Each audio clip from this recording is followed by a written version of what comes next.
Hi friends, ఈరోజు వీడియోలోని చిన్న చేపల పులుసు కమ్మగా ఎలా తయారు చేసుకోవాలో చూపించబోతున్నాను.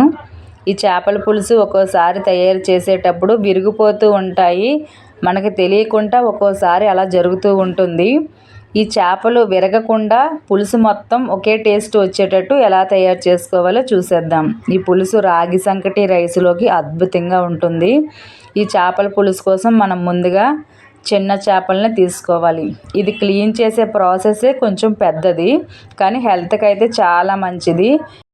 నేను చూపిస్తున్న ఈ నల్లగా ఉన్న పార్ట్స్ అన్నీ తీసుకోవాలి, చిరుచేది వచ్చేస్తుంది అనమాట.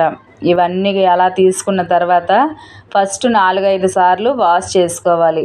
తర్వాత రాళ్ళుప్పుని కానీ సాల్ట్ కానీ వేసుకొని ఒకసారి నీట్గా అప్లై చేసి 2-3 నిమిషాల పాటు ఉంచిన తర్వాత మరొక 2-3 సార్లు వాష్ చేసుకోవాలి.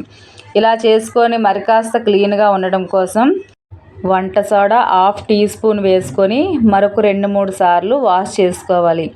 అప్పుడు నీట్గా క్లీన్ అవుతాయి అన్నమాట. చూసారా ఎంత నీట్గా ఉన్నాయో? ఇలా చేసుకున్న తర్వాత ఈ చేపల్లో నీరు లేకుండా చూసుకోవాలి. తర్వాత ఈ చేపలకి తగ్గట్టుగా రాళ్ళుప్పుని, మీ రుచికి తగ్గట్టుగా వంటకారాన్ని వేసుకోవాలి. ఇందులో ధనియా జీరా పౌడర్ అన్నీ మిక్స్ అయ్యే ఉంటాయి. ఒకవేళ లేని ఎడల మీరు అన్నీ సపరేట్గా వేసుకోవాల్సి ఉంటుంది. మీకు స్పైసీ ఎక్కువగా తినే ఉద్దేశం ఉన్నట్లయితే 1/2 టీ స్పూన్ వరకు రెడ్ చిల్లీ పౌడర్ కూడా యాడ్ చేసుకోవచ్చు. ఇలా వేసుకొని కొంచెం లెమన్ జ్యూస్ వేసుకోండి. 1/2 చెక్క లెమన్ వేసుకొని పిండుకోవాలి. వీడియో క్లిప్ అయితే మిస్ అయింది. ఇలా వేసుకొని బాగా మిక్స్ అయిన తర్వాత ఒక అరగంట నుంచి గంట పాటు పక్కన ఉంచుకోవాలి. తర్వాత స్టవ్ ఆన్ చేసి బాండీలో ఆయిల్ కానీ ఆవాల నూనె కానీ వేసుకొని హీట్ అయిన తర్వాత మీ కారానికి తగ్గట్టుగా పచ్చిమిర్చి, ఆనియన్స్ కొంచెం పెద్దగా కట్ చేసుకొని వేసుకోవాలి. పులుసులోని ఇలా పెద్దగానే బాగుంటాయి. వేసుకొని లైట్ గోల్డ్ కలర్ వచ్చే వరకు ఫ్రై చేసుకొని అల్లం వెల్లుల్లి పేస్ట్ 1/2 టీ స్పూను, ఆవాలు గసగసాలు పేస్టు 1/2 టీ స్పూన్ వేసుకొని మంచిగా స్మెల్ వచ్చే వరకు బాగా ఫ్రై చేసుకోవాలి.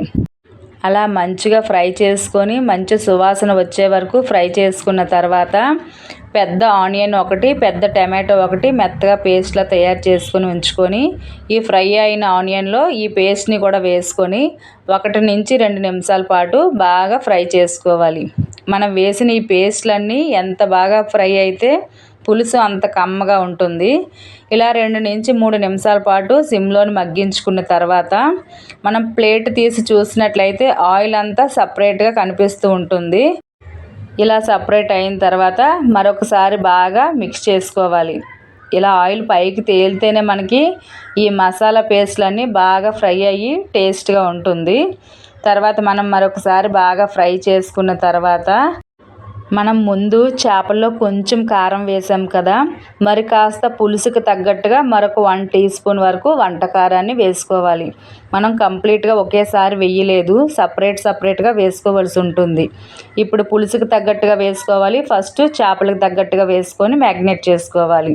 తర్వాత కరివేపాకు, కొత్తిమీర వేసుకొని మరొక నిమిషం పాటు సిమ్లోని బాగా ఫ్రై చేసుకున్న తర్వాత మీ రుచికి తగ్గట్టుగా చింతపండు జ్యూస్ని వేసుకోవాలి. మీకు చింతపండు ఇష్టం లేని ఎడల టమాటోలు కొంచెం ఎక్కువగా ప్యూరీలా తయారు చేసుకొని వేసుకోవాల్సి ఉంటుంది.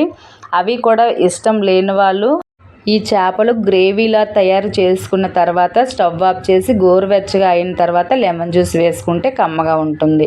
తర్వాత మీ ఫ్లేవర్కి తగ్గట్టుగా 1/2 టీ స్పూన్ మసాలా పౌడర్ వేసుకోవాలి. ఇష్టం లేని ఎడల స్కిప్ చేసి చేసుకోవచ్చు. ఈ పులుసు అంతా బాగా 3 నుంచి 5 నిమిషాల పాటు దగ్గరికి మరగాలి. అప్పుడే టేస్ట్గా ఉంటుంది.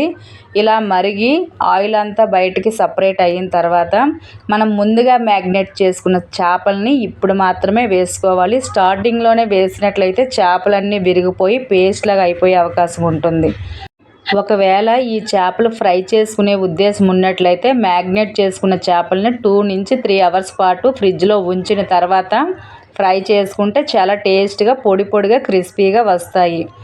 మీకు ఫ్రై చేసుకునే ఉద్దేశం లేని ఎడల పులుసు పెట్టుకునే ఉద్దేశం ఉన్నట్లయితే మనం బయటనే ఇలా మ్యాగ్నేట్ చేసుకున్న తర్వాత ముందుగా మరిగించుకున్న పులుసులోని ఈ చేపలన్నీ వేసుకొని బాగా దగ్గరికి 2 నిమిషాలు మాత్రమే సిమ్లోని మాత్రమే ఉడికించుకోవాలి, అంతకు మించి ఉడికించకూడదు. అలా ఉడికించినట్లయితే పేస్ట్ అయిపోతాయి. వెంటనే స్టవ్ ఆఫ్ చేసుకొని సాల్ట్ చెక్ చేసుకొని ఒక బౌల్లో సర్వ్ చేసుకుంటే చిన్న చేపల పులుసు కమ్మగా రెడీ అయిపోతుంది. చాలా టేస్ట్గా ఉంటుంది. తప్పకుండా ట్రై చేయండి. వీడియో మీకు నచ్చినట్లయితే లైక్ చేయండి, మీ ఫ్రెండ్స్ అండ్ ఫ్యామిలీకి ఫార్వర్డ్ చేసి మన ఛానల్ని సబ్స్క్రైబ్ చేయండి. నెక్స్ట్ మరొక మంచి వీడియోలో కలుద్దాం. అంతవరకు చూస్తూ ఉండండి వెంకటీ అస్సాం ఛానల్ని. Bye friends.